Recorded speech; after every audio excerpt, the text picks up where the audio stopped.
क्या कभी ऐसा लगता है कि आज की इस तेज रफ्तार जिंदगी में दिशा कहीं खो सी गई है? तो आज हम महादेव की उन सदियों पुरानी शिक्षाओं में कुछ जवाब ढूंढेंगे, जो आज की दुनिया के लिए एक गाइड की तरह काम कर सकती हैं। हम सब कहीं ना कहीं उसी सुकून और एक साफ रास्ते की तलाश में हैं, है ना? इस लगातार दौड़ भाग और शोर के बीच ये सवाल मन में उठता तो होगा कि आखिर वो कौन सा सहारा है जो हमें थोड़ा ठहराव दे सके, जो हमें थाम सके। और इसका जवाब शायद हमारी सोच से भी ज्यादा करीब है। महादेव के हर प्रतीक में, हर कहानी में जिंदगी की बहुत गहरी समझ छिपी है। तो चलिए साथ मिलकर उन 5 लाइफ लेसन्स को डिकोड करते हैं जो आज के समय में शायद पहले से कहीं ज्यादा जरूरी हो गए हैं। तो हमारा पहला सबक जुड़ा है एक ऐसी चीज से जिसका सामना हम हर रोज करते हैं, नेगेटिविटी। और ये सबक सिर्फ उसे सहने के बारे में नहीं है, बल्कि उसे साधने की, उसे मास्टर करने की कला के बारे में है। इसकी कहानी शुरू होती है समुद्र मंथन की उस महान कथा से, जब अमृत पाने के लिए सागर को मथा जा रहा था तो सबसे पहले निकला हलाहल। सोचिए, एक ऐसा घातक जहर जिसकी ऊर्जा पूरी सृष्टि को भस्म कर सकती थी। और जब सब के सब देवता और असुर पीछे हट गए, तब महादेव ने उस विष को ग्रहण करने का फैसला किया। लेकिन देखिए, यहाँ जो बात सबसे ज्यादा हैरान करती है वो ये है कि उन्होंने उस जहर को न तो अपने शरीर के अंदर जाने दिया और न ही बाहर आने दिया। उन्होंने उसे अपने गले में ही रोक लिया, और इसी वजह से उनका गला नीला पड़ गया और वो नीलकंठ कहलाए।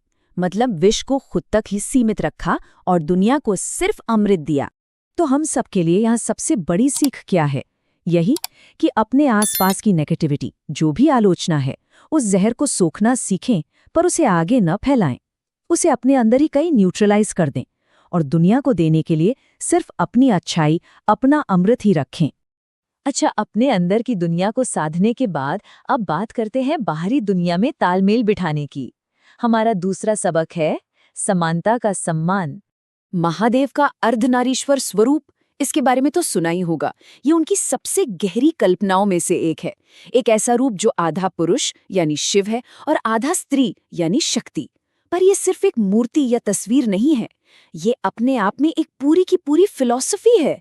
ये स्वरूप हमें क्या दिखाता है? यही कि पुरुष और प्रकृति, शिव और शक्ति, ये एक दूसरे के पूरक हैं, कॉम्प्लीमेंट करते हैं एक दूसरे को। कोई किसी से बड़ा या छोटा नहीं, एक के बिना दूसरे का अस्तित्व ही अधूरा है। अब सोचिए, स्त्री और पुरुष की बराबरी का इससे ज्यादा शक्तिशाली प्रतीक और क्या हो सकता है? शायद कुछ भी नहीं। ये एक ऐसा संदेश है जो सदियों पहले दिया गया था, लेकिन आज की जेंडर इक्वालिटी की बहसों के लिए एकदम सीधे तौर पर रेलेवेंट है। चलिए अब आते हैं तीसरे सबक पर, और ये जुड़ा है हम सबके सबसे बड़े दुश्मन से, हमारा अहंकार, हमारा ईगो। हम देखते हैं कि महादेव कोई कीमती गहने नहीं पहनते, वो तो शमशान की राख यानी भस्म से अपना श्रृंगार करते हैं। क्यों? क्योंकि ये भस्म हर पल एक बात याद दिलाती है कि ये शरीर, दुनिया की सारी उपलब्धियां, सब कुछ टेम्पररी है। और यही सच्चाई हमें विनम्र बनाती है। अंत में सब कुछ राख हो जाना है। सुनने में ये शब्द शायद थोड़े कठोर लगें, पर असल में ये हमें मोह और अहंकार के बोझ से आज़ाद करते हैं। यही तो जीवन की सबसे बड़ी सच्चाई है। तो ये हमें क्या सिखाता है कि अपने पद का, अपने पैसे का या अपनी सुंदरता का अहंकार छोड़कर जमीन से जुड़े रहना कितना जरूरी है? क्योंकि जब सब कुछ अस्थायी ही है तो फिर अहंकार किस बात का? अच्छा, हमारा चौथा सबक ये हमें देखने के तरीके पर ही सवाल करने को कहता है। क्या हम वाकई चीजों को देखते हैं या बस सतह पर नजर दौड़ाते हैं? अक्सर महादेव की तीसरी आंख को सिर्फ विनाश से जोड़कर देखा जाता है, पर यह सच नहीं है। ये केवल विनाश का प्रतीक नहीं, बल्कि विवेक और गहरी चेतना का प्रतीक है। ये वो क्षमता है जो सच और भ्रम के पार देख सकती है। मतलब ये हमें सिखाता है कि चीजों को सिर्फ इन 2 आंखों से न देखें, बल्कि अपनी समझ से उनकी गहराई को भी देखें। एक छोटा सा उदाहरण है, जैसे किसी बहस में सिर्फ सामने वाले के गुस्से को ना देखें, उसके पीछे की वजह को समझने की कोशिश करें। बस यही विवेक की दृष्टि है। और अब आता है हमारा आखिरी 5वां सबक, और ये शायद आज के ज़माने में सबसे ज़्यादा ज़रूरी है, संतुलन, अ सेंस ऑफ बैलेंस।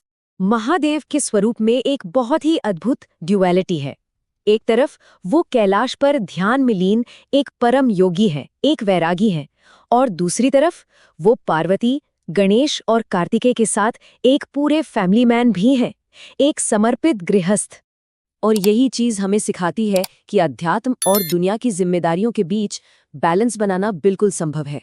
एक अच्छा प्रोफेशनल, एक अच्छा फैमिली मेंबर होते हुए भी अपनी अंदर की शांति और अपनी स्पिरिचुअल जर्नी को जारी रखा जा सकता है। तो चलिए एक बार फटाफट से उन 5 डिवाइन ब्लूप्रिंट्स को दोहरा लेते हैं जो हमें महादेव से मिलते हैं। नेगेटिविटी को साधें, समानता का सम्मान करें, अहंकार से आजाद हों, विवेक की दृष्टि अपनाएं और अपने जीवन में संतुलन खोजें। और अब आखिर में एक सवाल हम सबके लिए है, इन सबको में से वो कौन सा एक गुण है जिसे आज से ही, अभी से ही हम अपने जीवन में उतारना शुरू कर सकते हैं? इस पर जरा सोचिएगा जरूर। हर हर महादेव।